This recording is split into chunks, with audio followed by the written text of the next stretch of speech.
नमस्कार साथियों, मैं आज अति महत्वपूर्ण सेशन के साथ पुनः आपके सामने उपस्थित हुआ हूं ताकि आने वाला एग्जाम में आपको अधिक से अधिक मदद मिल सके। तो जो भी एस्पिरेंट्स कोई भी वनडे एग्जाम का तैयारी कर रहे हैं, सभी एस्पिरेंट्स आप सभी वीडियो देखने का प्रयास करें। एक एक वीडियो आपको एग्जाम की सफलता तक लेके जाएगा दोस्तों। तो पहला क्वेश्चन है, हमारी उपग्रह में मृत्यु जल की सर्वाधिक मात्रा है। हमारी उपग्रह में मृत्यु जल की सर्वाधिक मात्रा है, तो कहाँ पर है? मृत्यु जल का जो सर्वाधिक मात्रा है दोस्तों, तो कहाँ है? तो महाद्वीपीय एवं पर्वतीय हिम नदियों में है। कहाँ पर है? पर्वत महाद्वीपीय एवं पर्वतीय हिम नदियों में है, अर्थात ऑप्शन सी हो जाएगा। क्लियर। नेक्स्ट क्वेश्चन है, निम्न में से कौन सही सुमेलित है? निम्न में से कौन सही सुमेलित है? तो एक एक ऑप्शन देखना पड़ेगा दोस्तों। सीरिया एक तरफ देश है और दूसरे तरफ राजधानी है, तो सीरिया की राजधानी कहाँ है दोस्तों? तो सीरिया की राजधानी जो है दमिश्क है। तो बिल्कुल ये सही है दोस्तों, सीरिया की राजधानी दमिश्क है। क्लियर है। संयुक्त अरब अमीरात की राजधानी आबू धाबी है, तो बिल्कुल आबू धाबी है दोस्तों। क्लियर। ताजिकिस्तान की राजधानी कहाँ है? दुशानबे है, तो ताजिकिस्तान की राजधानी दुशानबे है, ये भी सही है, अर्थात तीनों ऑप्शन सही सुमेलित है दोस्तों। उपर्युक्त में से क्या हो जाएगा? एक से अधिक सही है। क्लियर। नेक्स्ट क्वेश्चन है, मिट्टी की उर्वरता बढ़ाने के लिए कौन सा तरीका सर्वाधिक अच्छा है?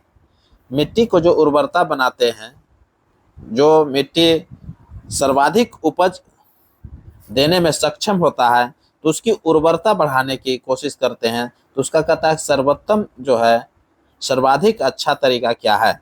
तो सर्वाधिक जो अच्छा तरीका है दोस्तों, वो क्या हो सकता है? फसल चक्र हो सकता है। तो बिल्कुल फसल चक्र जो है बिल्कुल हो सकता है। क्यों? क्योंकि एक ही जमीन में अगर एक ही प्रकार का फसल लगाइएगा तो उर्वरता उसका जो है घट जाता है दोस्तों। अगर फसल को बदल बदल के लगाते हैं तो उसकी उर्वरता जो है बढ़ता है। अर्थात एक जमीन में कभी लगा दिए चना, तो कभी लगा दिए मटर, तो कभी लगाए भिंडी, तो कभी लगाए धान, तो कभी गेहूं। तो इस तरह से जो है इसको फसल चक्र बोलते हैं। क्लियर हो गया होगा। तो इस तरह से जो होता है मिट्टी की उर्वरता जो है बनाए रखता है। क्लियर। दूसरा ऑप्शन है मिश्रित खेती। मिश्रित खेती भी सही है दोस्तों, मिश्रित खेती भी सही है, सर्वाधिक अच्छा ये उपाय है उर्वरता बढ़ाने के लिए। मिश्रित खेती में क्या होता है कि एक ही समय में जो है अनेक कृषि किया जाता है। जैसे गेहूं डाल दिए, गेहूं में के साथ साथ उसमें हम मटर भी डाल दिए, रैंचा भी डाल दिए, सरसों जिसको बोलते हैं, तो इसको हम लोग फसल चक्र बोलते हैं। मटर भी डाल दिए, रैंचा भी डाल दिए, गेहूं भी डाल दिए और चना भी डाल दिए, मसूर भी डाल दिए। इस तरह से जो आप एक ही साथ में जो है एक दो फसल तीन फसल मिला करके हम जो उपजाते हैं जमीन पर, तो उसको मिश्रित खेती के नाम से दिया जाता है। जैसे गोभी लगा दिए, गोभी के साथ साथ उसमें हम भिंडी लगा दिए, बैगन भी लगा दिए, मिर्च भी लगा देते हैं। तो इस तरह का फसल को क्या बोलते हैं? मिश्रित खेती बोलते हैं। क्लियर हो गया होगा। तो मिश्रित खेती से भी है क्या होता है? मिट्टी की उर्वरता बढ़ता है। क्लियर। तीसरा ऑप्शन है बहुफसली खेती। बहुफसली खेती में क्या हुआ? अनेक प्रकार का फसल जो है ना आप एक ही जमीन पर उपजाते हैं, उसको बहुफसली बोलते हैं दोस्तों। क्लियर हो गया होगा। अर्थात ये भी जो है क्या है? मिट्टी की उर्वरता को बढ़ाने में सहायक है। अर्थात तीनों ऑप्शन जो होगा अच्छा उदाहरण है, अर्थात उपर्युक्त में से एक से अधिक हो जाएगा आंसर। क्लियर हो गया होगा। आंसर क्या हो जाएगा? उपर्युक्त में से एक से अधिक।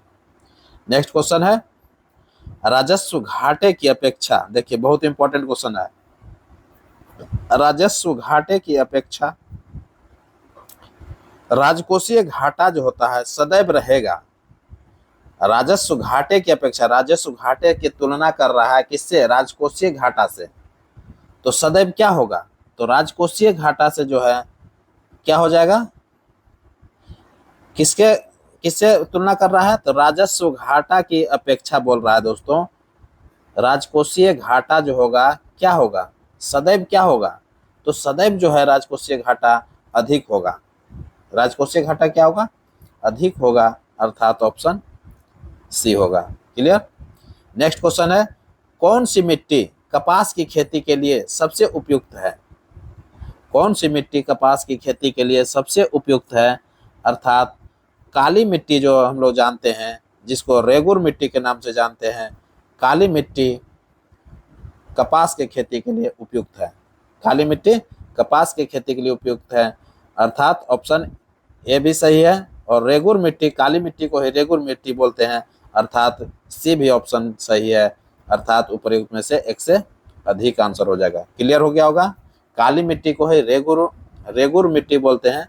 रेगुलर लिख दिया दोस्तों, क्या है, रेगुलर लिख दिया है, रेगुर मिट्टी होता है, क्या होता है, रेगुर मिट्टी, सही कर लीजिएगा आप लोग। क्लियर। तो रेगुर मिट्टी जो है काली मिट्टी को ही बोलते हैं, जो कि कपास की खेती के लिए उपयुक्त होता है। क्लियर हो गया होगा।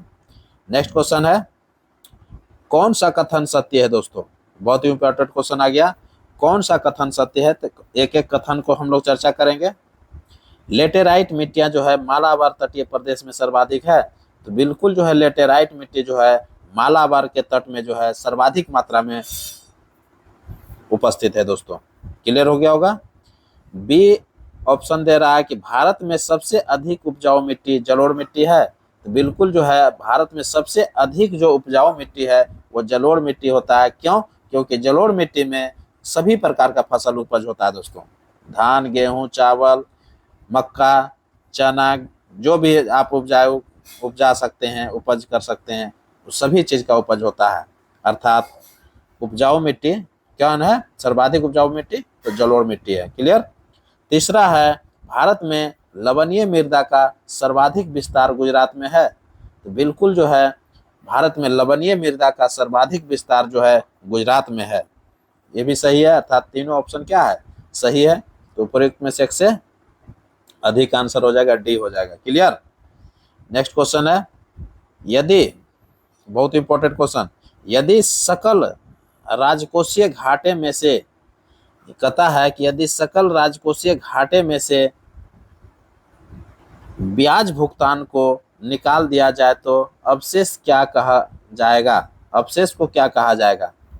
कह रहा है कि सकल राजकोषीय घाटे में से ब्याज भुगतान को निकाल दिया जाए, ब्याज भुगतान को क्या कर रहा है, घटा दिया जा रहा है, तो जो बचेगा अवशेष उसको क्या बोलेंगे, तो सकल प्राथमिक घाटा बोलेंगे, उसको क्या बोलेंगे, सकल प्राथमिक घाटा बोलेंगे। ऑप्शन क्या हो जाएगा, ए हो जाएगा। क्लियर हो गया होगा। नेक्स्ट क्वेश्चन है, निम्न कथनों में सही पर विचार कीजिए। निम्न कथनों में सही पर विचार कीजिए, तो निम्न कथन के बारे में हम लोग चर्चा कर रहे हैं। एक एक कथन देखते हैं। सन सिटी दक्षिण अफ्रीका में अवस्थित है, सन सिटी जो है दक्षिण अफ्रीका में अवस्थित है, तो बिल्कुल सही है, सन सिटी जो है दक्षिण अफ्रीका में ही अवस्थित है। क्लियर हो गया होगा। दूसरा है, फिजी की राजधानी सूबा है, बिल्कुल जो है फिजी की राजधानी सूबा है, बिल्कुल सही है। सर्वाधिक ऊंचाई पर स्थित स्थल जो है लहासा है, तो बिल्कुल जो है सर्वाधिक ऊंचाई पर स्थित स्थल लहासा है, अर्थात उपर्युक्त में से तीनों कथन क्या है, सत्य है। तो ही कथा सही पर विचार कीजिए, अर्थात उपर्युक्त में से एक से अधिक हो जाएगा, ऑप्शन डी। क्लियर हो गया होगा। नेक्स्ट क्वेश्चन है, भारत की अर्थव्यवस्था का, देखिए बहुत इंपॉर्टेंट क्वेश्चन, भारत की अर्थव्यवस्था का मेरुदंड किसे कहते हैं। भारत की अर्थव्यवस्था का मेरुदंड किसे कहते हैं, तो भारत का जो अर्थव्यवस्था का मेरुदंड है दोस्तों वो गंगा नदी है। क्या है, गंगा नदी को कहा जाता है। ऑप्शन क्या हो जाएगा, सी हो जाएगा। नेक्स्ट क्वेश्चन है, गंगा के मैदान, बहुत ही इंपॉर्टेंट क्वेश्चन, गंगा के मैदान की पुरानी कछारी मिट्टी को क्या कहते हैं। बहुत ही इंपॉर्टेंट क्वेश्चन है दोस्तों, बार बार एग्जाम में पूछे जाने वाले क्वेश्चन है, इसलिए आप जो भी वीडियो देख रहे हैं सभी वीडियो देखने की प्रयास कीजिए। एक एक वीडियो जो है आपको एग्जाम की सफलता तक लेके जाएगा दोस्तों। तो गंगा के मैदान की पुरानी कछारी मिट्टी को क्या कहते हैं, तो बांगर बोलते हैं दोस्तों। पुरानी कछारी मिट्टी को क्या बोलते हैं? बांगर बोलते हैं, जबकि नई जलोढ़ मिट्टी को खादर बोलते हैं। क्लियर? नई जलोढ़ मिट्टी को क्या बोलते हैं? खादर बोलते हैं। अर्थात ऑप्शन ए जो देख रहा है खादर, वो नई जलोढ़ मिट्टी को बोलते हैं। क्लियर हो गया होगा? तो पुरानी कछारी मिट्टी को क्या बोलेंगे? बांगर बोलेंगे, और नई कछारी मिट्टी को क्या बोलेंगे? खादर बोलेंगे। क्लियर? बहुत ही इंपॉर्टेंट क्वेश्चन है, बार बार एग्जाम में पूछा जाने वाला क्वेश्चन है दोस्तों, इसलिए ध्यान दीजिएगा। फिर से एक बार बोल देते हैं, पुरानी कछारी मिट्टी को क्या बोलेंगे? बांगर बोलेंगे, और नई कछारी मिट्टी को क्या बोलेंगे? खादर बोलेंगे। Clear? Next question, land of the golden Phyllis, land of the golden Phyllis किसे कहते हैं? तो land of the golden Phyllis के नाम से जो जाना जाता है वो ऑस्ट्रेलिया को जाना जाता है दोस्तों। किसको जाना जाता है? ऑस्ट्रेलिया को जाना जाता है। Land of the golden Phyllis के नाम से जाना जाता है। क्लियर हो गया होगा? नेक्स्ट क्वेश्चन देखते हैं, कलिंग नरेश खारवेल किस धर्म का अनुयायी था? देखिए बहुत इंपॉर्टेंट क्वेश्चन, कलिंग नरेश खारवेल जो है किस धर्म का अनुयायी था? तो जैन धर्म का अनुयायी था दोस्तों। बहुत ही इंपॉर्टेंट क्वेश्चन है, बार बार एग्जाम में पूछा जाने वाला क्वेश्चन है। तो कलिंग नरेश खारवेल किस धर्म का अनुयायी है? तो जैन धर्म का अनुयायी है दोस्तों। ठीक है? नेक्स्ट क्वेश्चन देखते हैं, शुंग वंश का अंतिम शासक कौन था? देखिए बहुत इंपॉर्टेंट क्वेश्चन, शुंग वंश के बारे में आप लोग जानते होंगे कि 185 ईसा पूर्व में 185 ईसा पूर्व में मौर्य वंश का जो अंतिम शासक था बृहद्रथ, बृहद्रथ की हत्या कौन कर देता है? बृहद्रथ का सेनापति कौन रहता है? पुष्यमित्र शुंग। पुष्यमित्र शुंग ने बृहद्रथ की हत्या करके मगध पर एक नए वंश की स्थापना करता है, जिसको हम लोग शुंग वंश के नाम से जानते हैं। क्लियर हो गया होगा? तो शुंग वंश का जो स्थापना होता है मगध पर होता है, और मगध का जो अंतिम मौर्य वंश का जो अंतिम शासक था, मगध में जो मौर्य वंश चल रहा था उस समय, तो अंतिम शासक बृहद्रथ हुआ, और बृहद्रथ का ही सेनापति पुष्यमित्र शुंग थे। पुष्यमित्र शुंग ने बृहद्रथ की हत्या करके मगध की गद्दी पर बैठ जाता है, और मगध पर एक नए राजवंश की स्थापना करता है, जिसका नाम था शुंग वंश। क्लियर हो गया होगा? तो किसने किया था? पुष्यमित्र शुंग ने किया था शुंग वंश की स्थापना। क्लियर? कब? 185 बीसी की बात हो रहा है दोस्तों। क्लियर? तो क्वेश्चन पूछ रहा है कि शुंग वंश का अंतिम शासक कौन था? तो शुंग वंश का जो अंतिम शासक हुआ वो देवभूति हुआ। क्या हुआ? शुंग वंश का अंतिम शासक देवभूति हुआ। अर्थात ऑप्शन क्या हो जाएगा? ऑप्शन बी हो जाएगा। क्लियर हो गया होगा? शुंग वंश का अंतिम शासक कौन था? देवभूति। क्लियर? और शुंग वंश का स्थापना किसने किया था? पुष्यमित्र शुंग ने किया था। क्लियर हो गया होगा? नेक्स्ट क्वेश्चन देखते हैं, शुंग वंश का अंतिम शासक देवभूति का हत्या वासुदेव ने कब कर दिया? बहुत इंपॉर्टेंट क्वेश्चन आ गया दोस्तों। अभी हम शुंग वंश का ही चर्चा कर रहे थे, और शुंग वंश से क्वेश्चन दूसरा भी ले लिया है।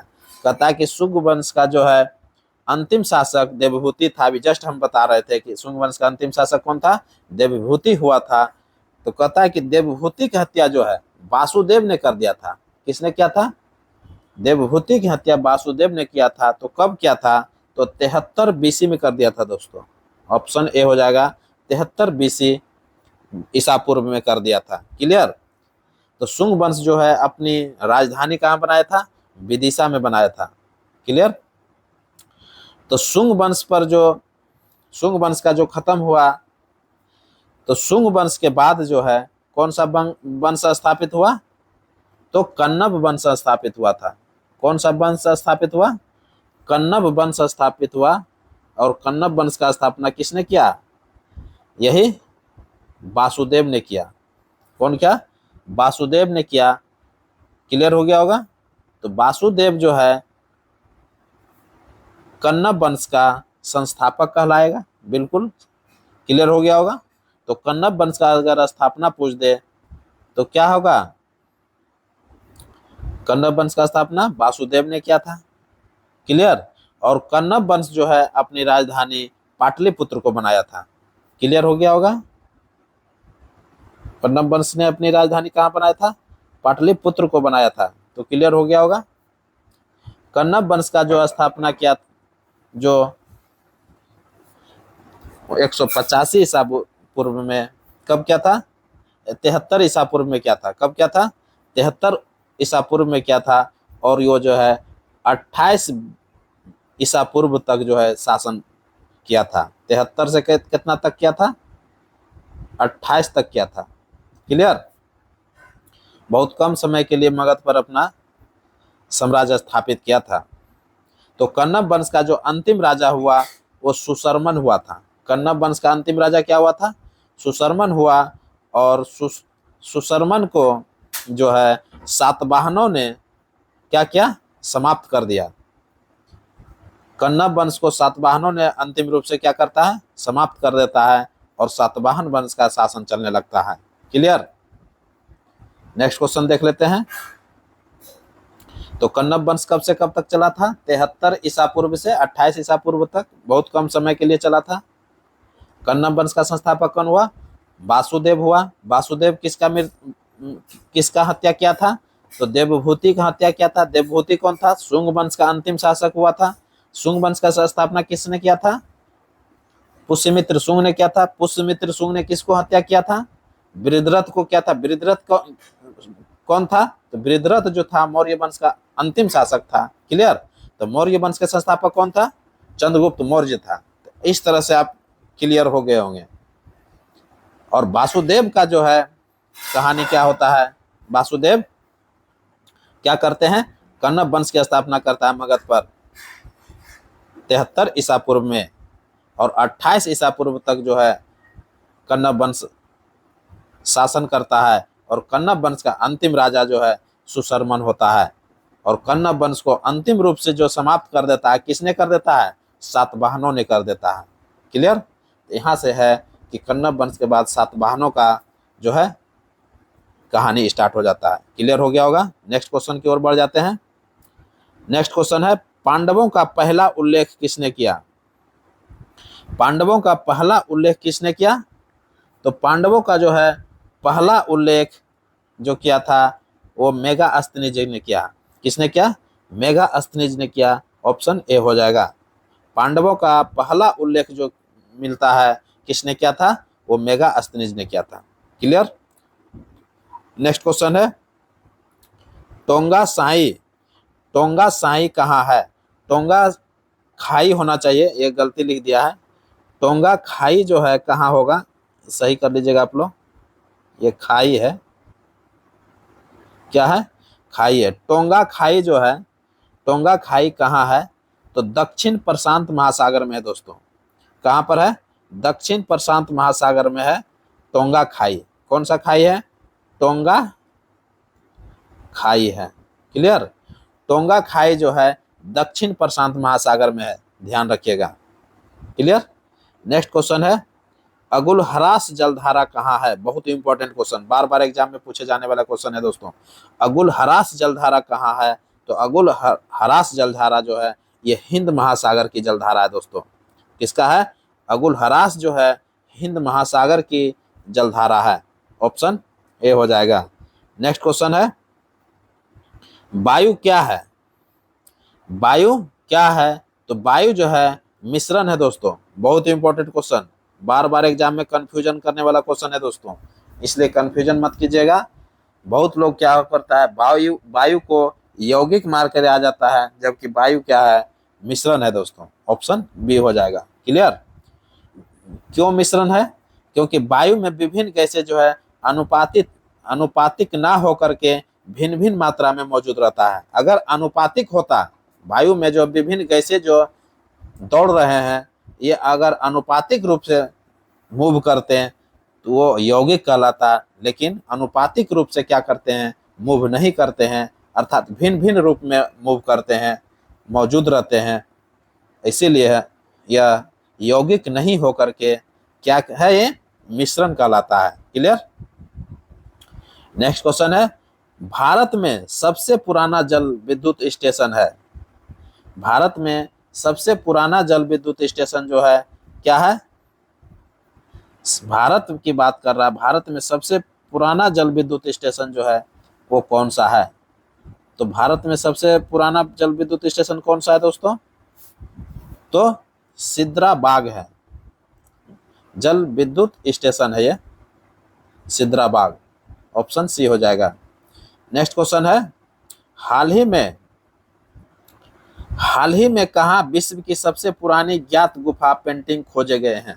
हाल ही में कहाँ पर विश्व की सबसे पुरानी ज्ञात गुफा पेंटिंग खोजे गए हैं? तो कहाँ पर खोजा गया है? इंडोनेशिया में खोजा गया है दोस्तों। कहाँ खोजा गया है? इंडोनेशिया में खोजा गया है।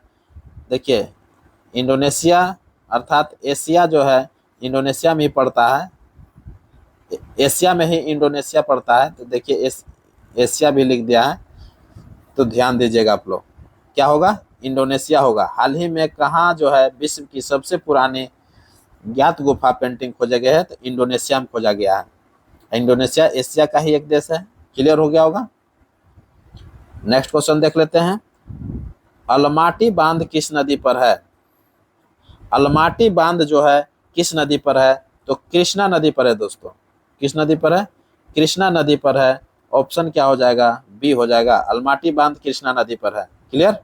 और कृष्णा नदी पर जो अलमाटी बांध है, ये अलमाटी बांध जो है कृष्णा नदी पर है। और कृष्णा नदी पर नागा अर्जुन सागर बांध भी है दोस्तों। क्लियर। जबकि नर्मदा नदी की अगर चर्चा करें तो इंदिरा सागर बांध है। क्लियर। नर्मदा नदी पर क्या है? इंदिरा सागर बांध है। नेक्स्ट क्वेश्चन, विश्व बैंक के 14वें अध्यक्ष कौन है? बहुत इंपॉर्टेंट क्वेश्चन है। विश्व बैंक के 14वें अध्यक्ष कौन है? तो अजय बंगा है दोस्तों। ये भारतीय मूल के है। बहुत इंपॉर्टेंट क्वेश्चन हो जाता है। ये कहता है कि विश्व बैंक के 14वें अध्यक्ष कौन है? तो अजय बंगा है। क्लियर। नेक्स्ट क्वेश्चन है, कौन सरदार सरोवर परियोजना का विरोध किया था? कौन जो व्यक्ति ऐसे हुए जो कि सरदार सरोवर परियोजना का विरोध किया था? तो कौन किया था? मेधा पाटेकर ने किया था दोस्तों। ऑप्शन ए हो जाएगा।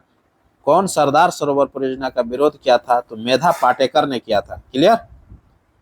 नेक्स्ट क्वेश्चन है, अंकटाड का मुख्यालय कहाँ है? बहुत इंपॉर्टेंट क्वेश्चन। अंकटाड का मुख्यालय कहाँ है? तो अंकटाड का मुख्यालय जो है स्विट्जरलैंड में है दोस्तों, जेनेवा में है। कहाँ पर है? ऑप्शन बी हो जाएगा, जेनेवा। जेनेवा कहाँ पड़ता है? स्विट्जरलैंड में पड़ता है। नेक्स्ट क्वेश्चन देख लेते हैं, हिमालय की सबसे पूर्वी चोटी कौन सी है? हिमालय की सबसे पूर्वी चोटी कौन है? तो हिमालय का जो सबसे पूर्वी चोटी है दोस्तों, वो नामचा बरवा है। क्या है? नामचा बरवा है। ऑप्शन क्या हो जाएगा? बी हो जाएगा। क्लियर। हिमालय का सबसे पूर्वी चोटी की अगर चर्चा करें तो क्या हो जाएगा? नामचा बरवा हो जाएगा। जबकि सबसे ऊंची चोटी की बात करें हिमालय का तो माउंट एवरेस्ट हो जाता है दोस्तों। क्लियर। नेक्स्ट क्वेश्चन देखते हैं, गल्फ ऑफ मन्नार। बहुत important question. Gulf of Mannar एवं पाक स्ट्रेट किसके मध्य है? गल्फ ऑफ मन्नार एवं पाक स्ट्रेट किसके मध्य है? तो गल्फ ऑफ मन्नार एवं पाक स्ट्रेट जो है भारत एवं श्रीलंका के मध्य है दोस्तों। किसके बीच है? भारत एवं श्रीलंका के बीच है। ऑप्शन क्या हो जाएगा? सी हो जाएगा। क्लियर। नेक्स्ट क्वेश्चन देखते हैं, पूर्वी तटीय मैदान को किस अन्य नाम से जाना जाता है? पूर्वी तटीय मैदान को किस अन्य नाम से जाना जाता है? तो पूर्वी तटीय मैदान को जो है किस नाम से जाना जाता है? कोरोमंडल तट के नाम से जाना जाता है। बहुत इंपॉर्टेंट क्वेश्चन है। पूर्वी तटीय मैदान को किस अन्य नाम से जाना जाता है? तो कोरोमंडल तट के नाम से जाना जाता है। और कोरोमंडल तट जो है तमिलनाडु से आंध्र प्रदेश के बीच में पड़ता है। ये कोरोमंडल तट कहाँ से कहाँ तक है? तमिलनाडु और आंध्र प्रदेश के बीच वाला जो क्षेत्र है उसको कोरोमंडल तट बोलते हैं दोस्तों। क्लियर हो गया होगा। जो कि 1076 किलोमीटर के बराबर है। ये 1076 किलोमीटर के समथिंग है दोस्तों। क्लियर। और जबकि मालाबार तट की अगर चर्चा करेंगे तो कन्याकुमारी से, तमिलनाडु में जो है कन्याकुमारी से लेकर के गोवा तक का जो क्षेत्र है वो मालाबार तट है दोस्तों। कन्याकुमारी से लेकर के कहाँ तक? गोवा तक का जो क्षेत्र है वो क्या है? मालाबार तट है। क्लियर। जबकि कोंकण तट की अगर बात करें तो कोंकण तट जो पड़ता है दोस्तों वो गोवा से लेकर के महाराष्ट्र के दमन तक पड़ता है दोस्तों, महाराष्ट्र में दमन तक पड़ता है। कोंकण तट कहाँ तक पड़ता है? गोवा से लेकर के दमन तक, महाराष्ट्र दमन तक पड़ता है, जो कि 600 किलोमीटर का डिस्टेंस है दोस्तों। क्लियर हो गया होगा। कोंकण तट को जो है अपरांता भी कहते हैं। कोंकण तट को क्या बोलते हैं? अपरांता के नाम से भी जाना जाता है। बहुत इंपॉर्टेंट क्वेश्चन है, कभी कभी क्वेश्चन भी पूछ लेता है कि अपरांता किसे कहा जाता है, तो कोंकण तट को जो है अपरांता के नाम से जानते हैं। क्लियर। बहुत ही वेरी वेरी इंपॉर्टेंट क्वेश्चन है दोस्तों। आपको एक एक क्वेश्चन जो है एग्जाम मॉडल तैयार किया गया है, इसलिए सभी क्वेश्चन आप पढ़ने के प्रयास कीजिए और एक एक क्वेश्चन आपको एग्जाम की सफलता तक ले जाएगा दोस्तों। नेक्स्ट क्वेश्चन है, चेरापूंजी स्थित है। चेरापूंजी स्थित है, तो चेरापूंजी कहाँ स्थित है? तो खासी पहाड़ियों पर है। चेरापूंजी जो है कहाँ पर है? खासी पहाड़ियों पर है दोस्तों। ऑप्शन बी हो जाएगा, खासी पहाड़ियों पर है। कहाँ पर है? खासी पहाड़ियों पर है।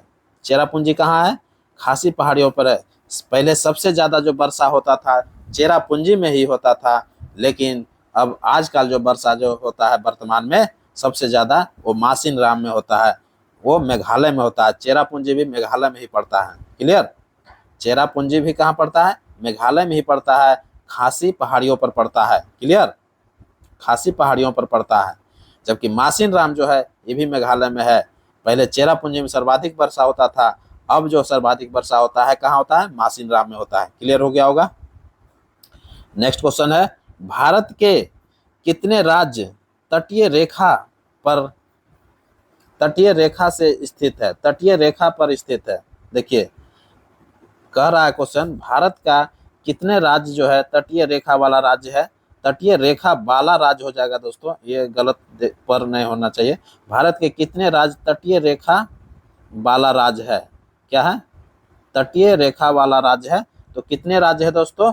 तो 9 राज्य जो है ऐसे हैं जो कि तटीय रेखा वाला राज्य है। क्लियर। कुल जो है लंबाई जो है 7516.6 किलोमीटर की लंबाई है। क्लियर। कुल तटीय लंबाई कितना है? 7516.6 किलोमीटर की कुल लंबाई है दोस्तों। बहुत इंपॉर्टेंट क्वेश्चन है, बार बार एग्जाम में पूछा जाता है, इसलिए ध्यान दीजिएगा। नेक्स्ट क्वेश्चन देखते हैं। कहता है कि निम्न में से कौन सा कथन सत्य है? निम्न में से कौन सा कथन सत्य है? तो एक एक क्वेश्चन देखना पड़ेगा, एक एक ऑप्शन देखना पड़ेगा। सेबराय पहाड़ियां तमिलनाडु में है, तो बिल्कुल जो है सेबराय की पहाड़ियां जो है तमिलनाडु में है, सही है। दूसरा है, माउंट एवरेस्ट पर चढ़ाई करने के लिए पर्वतारोही हो जाएगा दोस्तों, पर्वतारोहियों को नेपाल जाने की आवश्यकता होती है। तो बिल्कुल जो पर्वतारोही होता है, जो पर्वत पर चढ़ने के लिए सोचता है, तो अगर माउंट एवरेस्ट पर चढ़ना चाहेगा तो उसको नेपाल जाने की आवश्यकता पड़ता है, इसलिए ये भी ऑप्शन क्या है? ये भी सही है दोस्तों। क्लियर। तीसरा है, भारत के पश्चिमी तट का उत्तरी भाग कोंकण तट कहलाता है। कह रहा है कि भारत के पश्चिमी तट का उत्तरी भाग जो है कोंकण तट कहलाता है। ये बिल्कुल सही है। कोंकण तट के बारे में भी बता रहे थे कि गोवा से जो है कहाँ तक जाता है? महाराष्ट्र के दमन तक जाता है, ये पश्चिमी तट है और इसको जो है कोंकण तट के नाम से भी जानते हैं। क्लियर। तो अर्थात तीनों ऑप्शन सही हो गया, उपर्युक्त में से एक से अधिक हो जाएगा answer, option D. Next question है, भारत के राष्ट्रपति, देखिए बहुत इंपॉर्टेंट क्वेश्चन, भारत के राष्ट्रपति के अनुपस्थिति में राष्ट्रपति पद का प्रभार कौन ग्रहण करेगा? देखिए कहता है कि भारत के राष्ट्रपति के अनुपस्थिति में राष्ट्रपति का जो पद का प्रभार कौन ग्रहण करता है? तो कौन करेगा? तो राज्यसभा के पदेन अध्यक्ष करता है दोस्तों। राज्यसभा का जो पदेन अध्यक्ष होता है राज्यसभा का, ऑप्शन क्या हो जाएगा? ऑप्शन सी हो जाएगा, राज्यसभा के पदेन अध्यक्ष। क्लियर। तो राज्यसभा का जो पदेन अध्यक्ष होता है क्या होता है? उपराष्ट्रपति होता है। क्लियर हो गया होगा। तो ऑप्शन सी हो जाएगा। नेक्स्ट क्वेश्चन है, भारत शासन अधिनियम, बहुत इंपॉर्टेंट क्वेश्चन, भारत शासन अधिनियम 1935 के संदर्भ में क्या सत्य है? 1935 की चर्चा करना है। तो 1935 की चर्चा जो है कह रहा है कि क्या क्या हो सकता है। तो क्या क्या हो सकता है 1935 के संदर्भ में? कह रहा है कि पहला ऑप्शन 321 को अनुच्छेद था, तो बिल्कुल जो है 321 अनुच्छेद थी, ये सही है। 10 अनुसूचियां थी, तो बिल्कुल जो है 10 गो अनुसूचियां थी, ये भी सही है। तीसरा है केंद्र में द्वैध शासन की स्थापना, केंद्र में द्वैध शासन की स्थापना की गई थी, ये भी बिल्कुल सही है। अर्थात तीनों ऑप्शन जो है भारत शासन अधिनियम 1935 के संदर्भ में सत्य है दोस्तों। अर्थात उपयुक्त में से क्या हो जाएगा? एक से अधिक सही है। क्लियर? बहुत ही इंपॉर्टेंट क्वेश्चन हो जाता है दोस्तों, इसलिए आप सभी वीडियो को, एक एक वीडियो को आप बार बार देखने का प्रयास कीजिए, आपको सफलता जरूर दिलाएगा। नेक्स्ट क्वेश्चन है, कोलकाता में 1774 ईस्वी में स्थापित उच्चतम न्यायालय में न्यायाधीश कितने थे? देखिए बहुत इंपॉर्टेंट क्वेश्चन, कोलकाता में जो है भारत में जो प्रथम जो सुप्रीम कोर्ट की स्थापना हुआ था वो कलकत्ता में हुआ था और 1774 में हुआ था। 1773 के रेगुलेटिंग एक्ट के तहत हुआ था। 1773 में जब रेगुलेटिंग एक्ट आया था, उसी रेगुलेटिंग एक्ट के तहत 1774 में पटना में कोलकाता में उच्चतम न्यायालय का स्थापना हुआ। तो कहता है कि उस समय जब उच्चतम न्यायालय की स्थापना हुआ तो उस समय न्यायाधीश कितने थे? तो उस समय जो न्यायाधीश थे दोस्तों, कितना था? तो कुल 4 न्यायाधीश थे, ध्यान में रखना है। कुल कितने न्यायाधीश थे? 4 न्यायाधीश थे। तो ऑप्शन देख लेते हैं। कहता है 1 मुख्य न्यायाधीश एवं 3 अन्य न्यायाधीश थे, तो ये बिल्कुल जो है ऑप्शन ये सही है दोस्तों। 1 मुख्य न्यायाधीश थे एवं 3 अन्य न्यायाधीश थे। दूसरा ऑप्शन है 1 मुख्य न्यायाधीश 2 अन्य न्यायाधीश, ये गलत हो गया। तीसरा है 1 मुख्य न्यायाधीश 5 अन्य न्यायाधीश, ये भी गलत हो गया। अर्थात ऑप्शन 1 सही है। ऑप्शन क्या है? 1 सही है। 1 मुख्य न्यायाधीश थे और 3 अन्य न्यायाधीश थे। टोटल जो न्यायाधीश थे वो 4 थे। जस्ट हम बताए अभी कि टोटल न्यायाधीश कितने थे? 4 थे। क्लियर हो गया होगा। तो पहला जो मुख्य न्यायाधीश थे वो सर एलिजा इम्पे थे। कौन थे? सर एलिजा इम्पे थे। क्लियर? और 3 अन्य न्यायाधीश जो थे, पहला चेम्बर्स था, दूसरा लिमेस्टर था और तीसरा हाइड था। क्लियर? चेम्बर्स, लिमेस्टर, हाइड, ये 3 अन्य न्यायाधीश थे दोस्तों। और मुख्य न्यायाधीश का नाम क्या था? Sir Elijah Impey. क्लियर हो गया होगा। नेक्स्ट क्वेश्चन की ओर बढ़ते हैं। तथा मूल संविधान में कितने मौलिक अधिकार थे? ये अंतिम क्वेश्चन है दोस्तों, बहुत इंपॉर्टेंट क्वेश्चन है। कहता है कि मूल संविधान में कितने मौलिक अधिकार थे? तो मूल संविधान में जो मौलिक अधिकार थे वो 7 था दोस्तों। कितने था? 7 था। और वर्तमान में जो मौलिक अधिकार है अभी 6 है दोस्तों। क्लियर हो गया होगा। तो 44वां संविधान संशोधन जब 1978 में हुआ था, 44वां संविधान संशोधन 1978 द्वारा संपत्ति का अधिकार जो था एक मौलिक अधिकार के श्रेणी में रखा गया था, उसको ही हटा करके उसको क्या किया? कानूनी अधिकार के रूप में रखा गया। अर्थात 7 से 6 हो गया। तो किसको हटाया है? संपत्ति के अधिकार को हटाया। संपत्ति का जो अधिकार था पहले किस अनुच्छेद में था? अनुच्छेद 31 में एवं 19 के को में था। क्लियर? जो कि मौलिक अधिकार की सूची से हटा करके कहाँ रखा गया है? इसको एक कानूनी अधिकार में रखा गया है, जो कि अनुच्छेद 300A के अंतर्गत है। इसको कहाँ पर रखा गया? संपत्ति के अधिकार को कानूनी अधिकार में रखा गया है और 300 के ए के अंतर्गत रखा गया है। अनुच्छेद 300A के अंतर्गत रखा गया है, जो कि कानूनी अधिकार के रूप में रखा गया है। क्लियर? 1931 का जो कराची अधिवेशन हुआ था, 1931 का जो कराची अधिवेशन हुआ था, उसमें कांग्रेस ने घोषणा पत्र में मूल अधिकारों की मांग किया था दोस्तों। 1931 के कराची अधिवेशन में कांग्रेस के घोषणा पत्र में जो है मूल अधिकारों की मांग किया था और उस समय जो अध्यक्षता कर रहे थे सरदार पटेल कर रहे थे। क्लियर हो गया होगा। सरदार वल्लभ भाई पटेल ने मूल अधिकारों की मांग की घोषणा किया था और यह जो घोषणा जो पत्र था, ये कांग्रेस का घोषणा पत्र था दोस्तों, जो कि 1931 के कराची अधिवेशन में लाया गया था। क्लियर। मूल अधिकारों का जो प्रारूप तैयार किया था, मूल अधिकार का जो प्रारूप तैयार किया था, वो जवाहरलाल नेहरू ने बनाया था। क्लियर हो गया होगा। तो इस तरह से जो है मूल अधिकार के बारे में हम लोग चर्चा कर लिए। तो मूल अधिकार जो है संविधान में लाया गया है, कहाँ से लिया गया है? तो अमेरिका के संविधान से लिया गया है दोस्तों। मौलिक अधिकार कहाँ से लिया गया है? तो अमेरिका के संविधान से लिया गया है। तो क्लियर हो गया होगा। तो बहुत ही इंपॉर्टेंट क्वेश्चन है, आप बार बार वीडियो को देखिए और एग्जाम को जो है जरूर आपको सफलता दिलाएगा। तो इसी के साथ अब हमको इजाजत दीजिए, एक नए वीडियो के साथ मैं पुनः उपस्थित होऊंगा। तब तक के लिए पढ़िए, तब तक के लिए नमस्कार, जय हिंद,